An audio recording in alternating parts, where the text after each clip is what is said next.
Hello बच्चों, आज हम बात करेंगे कक्षा 12 के दूसरे चैप्टर के, जिसका नाम क्या है? मानव जनन।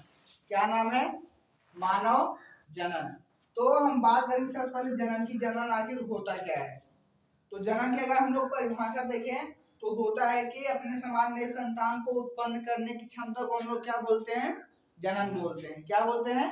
जनन बोलते हैं। और जनन कितने प्रकार से होता है? जनन की क्रिया दो प्रकार से होती है। पहला होता है हमारा लैंगिक जनन। पहला होता है हमारा लैंगिक जनन और दूसरा होता है हमारा अलैंगिक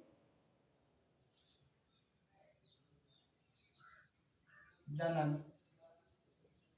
तो हम बात करेंगे सबसे पहले किसके? लैंगिक जनन के। तो लैंगिक जनन आखिर हमारा होता क्या है ना? लैंगिक जनन हमारा होता क्या है? तो लैंगिक जनन में क्या होता है कि जनन के लिए जो जनन अंग होते हैं, ठीक, जनन करने के लिए उनको क्या होता है कि जनन अंग जो होते हैं वो नर में क्या होते हैं? नर के जनन अंग होंगे। और मादा में क्या होते हैं? मादा के जनन अंग होते हैं। यानी कि जनन करने के लिए किसकी आवश्यकता होती है? दो जनकों की आवश्यकता होती है। होती है कि नहीं होती है? अगर जनन करना है, लैंगिक जनन होता है, उसमें क्या होता है? जनन करने के लिए दो जनकों की आवश्यकता होती है, जैसे कि नर और मादा। नर और मादा, ठीक, नर हुआ और मादा। तो इनमें क्या होता है कि नर के कुछ जनन अंग होते हैं और कुछ मादा के जनन अंग होते हैं, जो आपस में संलयन करके जनन की क्रिया को करते हैं। उसी को हम लोग क्या बोलते हैं? लैंगिक जनन। और अलैंगिक जनन में क्या होता है कि नर के गुण, नर के और मादा के, नर और मादा दोनों के लैंगिक लक्षण क्या होते हैं? एक ही जीव में, एक जीव में होते हैं कि नहीं होते हैं? होते हैं। जैसे अगर एग्जाम्पल के तौर पर देखना हो तो क्या होता है हमारे? एग्जाम्पल के तौर पर अगर देखना हो तो क्या होता है?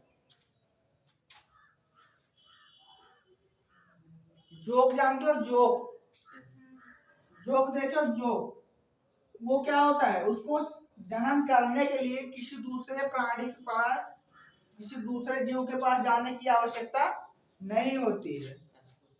हाँ। और केचुआ जो होता है ऐसे एकदम ना, उन दोनों में क्या होता है कि जनन करने के लिए किसी दूसरे जीव के पास जाने की आवश्यकता नहीं होती है। इन दोनों में क्या होता है कि नर के गुण, ठीक, नर के गुण और मादा के गुण इनमें ऑलरेडी उपस्थित रहता है, ठीक। तो ये लोग कौन सा जनन करते हैं? अलैंगिक जनन। कौन सा जनन करते हैं? अलैंगिक जनन करते हैं, ठीक। अब इसके बाद हमारा आता है मानव जनन तंत्र। क्या आता है? मानव जनन तंत्र, ठीक। इसको हम इरेज कर रहे हैं।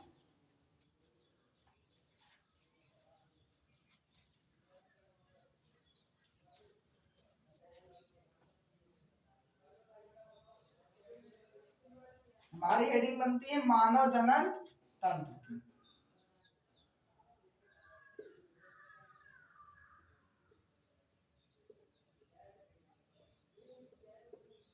मानव जनन तंत्र, ठीक। हेडिंग क्या बनी हमारी? मानव जनन तंत्र। अच्छा, ठीक है।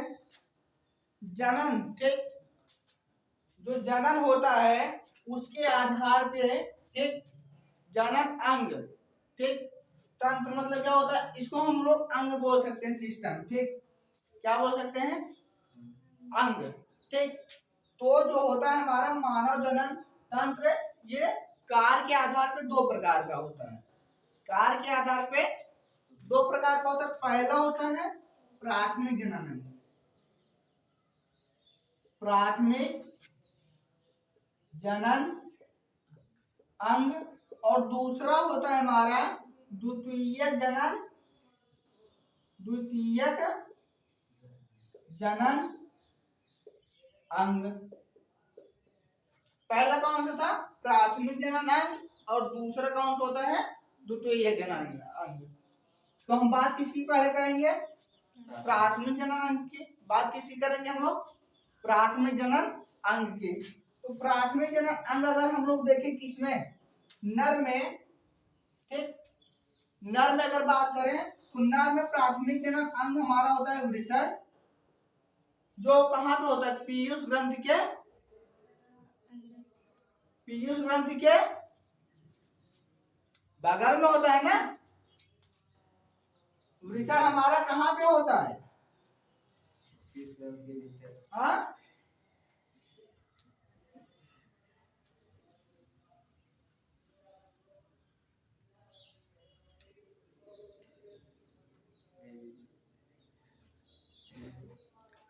वृषण कहाँ पे होता है, पीयूष ग्रंथि के,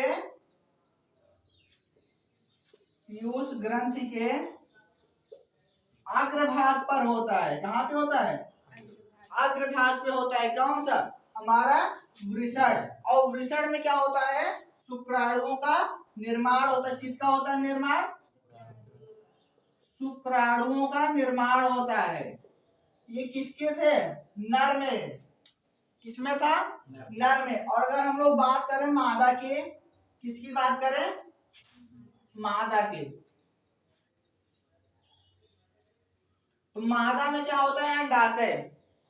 मादा में प्राथमिक जनन अंग या मुख्य जनन अंग क्या होता है हमारा, अंडाशय होता है। अंडाशय होता है जिसमें क्या होता है, अंडाणुओं का,